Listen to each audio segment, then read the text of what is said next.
Hi, Sandra here from Create in Spain, and today is going to be an inspirational video. Inspiration is something that's very important to us artistic types, and sometimes we find it a little bit lacking. So I thought, well, in case you're in need of a boost in the new year, I'll give you some ideas. This is what we might traditionally think of when we think of a fabric painting. This is one I did a few days ago, and I spray painted with the aid of a stencil to start me off, but I spray painted this white tiger onto the back of an old t-shirt. It's a test piece because I wanted to try out the inks. These are done with Liquitex acrylic professional inks, with the exception of the blue. The blue was done with a diluted craft acrylic, get my tongue out of the knot. Because I didn't have any inks in blue, I have black and white and metallics. So as I said, that was done with the aid of a stencil, and then I did some shading and just made it a little bit better than it would have been just as a straightforward stencil. However, fabric painting doesn't have to be limited to that at all. This is a piece I did a few years ago. And as you can see, it is painted. It's just a piece of, I think it's Hessian or something. I'm not quite sure what it is. As it happened, I got the fabric for free. It was lying next to a skip, would you believe, on a roll. So I thought, okay, someone's thrown it out. I'll have it. Thank you very much. And I really didn't know what to do with it, but I thought, hang on, it'd be quite handy for art purposes. So I think I'm actually going to get around to making a frame for this, or possibly get someone else to make a frame for me. Woodworking isn't one of my strong points. But what I did was I made the fabric very wet, and this was before I had an airbrush, and I just dumped on brushfuls of colour all over the background. And then, since I have a machine that is capable of doing very nice embroidery, I made up a pattern for the foreground. And once I'd done that, I painted in a few leaves and stems and things just to finish it off. It takes quite a while, but if you're looking for a project to keep you occupied, it's not a bad idea. I've got another one which is larger. And this one, I'm not sure if you can actually see all of it in frame, so I'm just going to have to move it so that you do get to see the rest of it, pretty much. Okay. And on that side.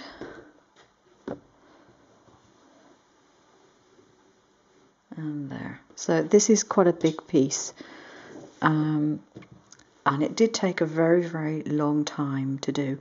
And again, I did the background in the same way, and it was simply watercolor paints. I mean, this is never going to be washed, so it didn't make too much difference. And then I used embroidery and some applique to do the flowers. It did take quite a long time to do. It's definitely not a speedy project. But this would be an heirloom piece. Now, while I've got this out, what I wanted to do was to talk to you about machine embroidery. Now, I have a Janome machine, which is a few years old now. And the software that I have wasn't horrendously expensive when I bought it, but I think more recent versions, the price has probably gone up a heck of a lot.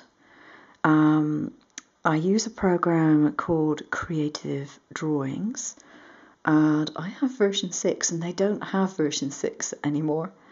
But it's a very good program for converting actual JPEGs or PNGs or whatever to embroidery.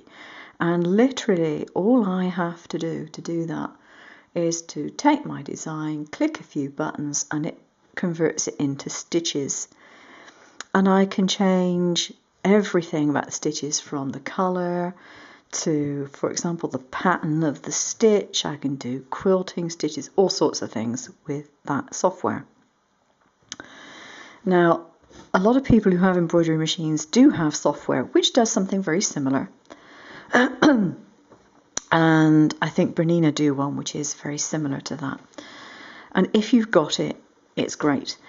What has not been so easy in the past, I'll keep this here, what's not been so easy in the past has been actually getting your own images into a format that can easily be read by the machine software.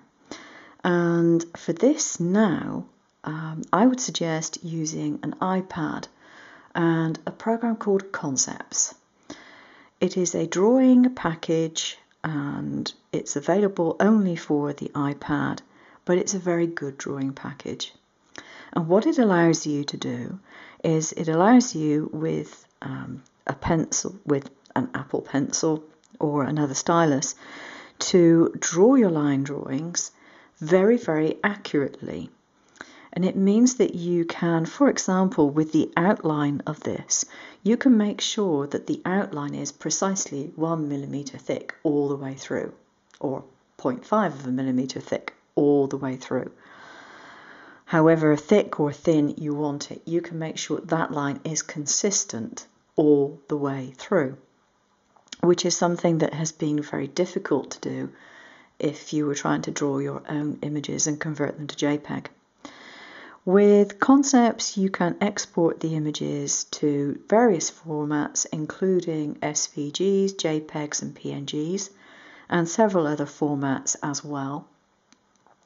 And the other thing that you can do is you can then export that to a Dropbox, which means if, like me, you have a Mac as a laptop, but your software, and this is a really big bugbear of mine, most embroidery software that is of a reasonable price only actually works directly on a Windows computer.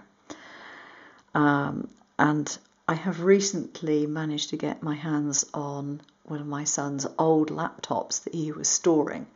And yes, it's old, and yes, it's heavy, and yes, it's a little bit clunky, but I've only got to use my embroidery software on it. But the advantage of exporting things to the Dropbox is that I can import from the Dropbox to my Mac if I want to do various things.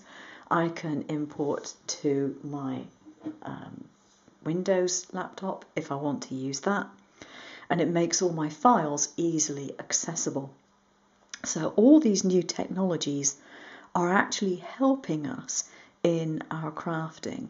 And the reason I wanted to mention this is because a lot of crafters, maybe they're not really heavily into technology, maybe they haven't researched it, maybe they're scared of it, but there really isn't any need to be scared of the new technology. A lot of it, if you just want to use the bits that you find useful and you use it all the time, you get used to it and it's relatively simple then.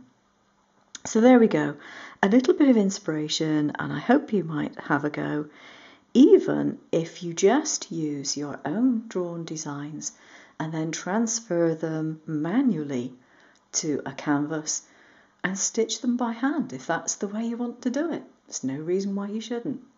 Okay, take care now. Thanks for watching. Bye-bye.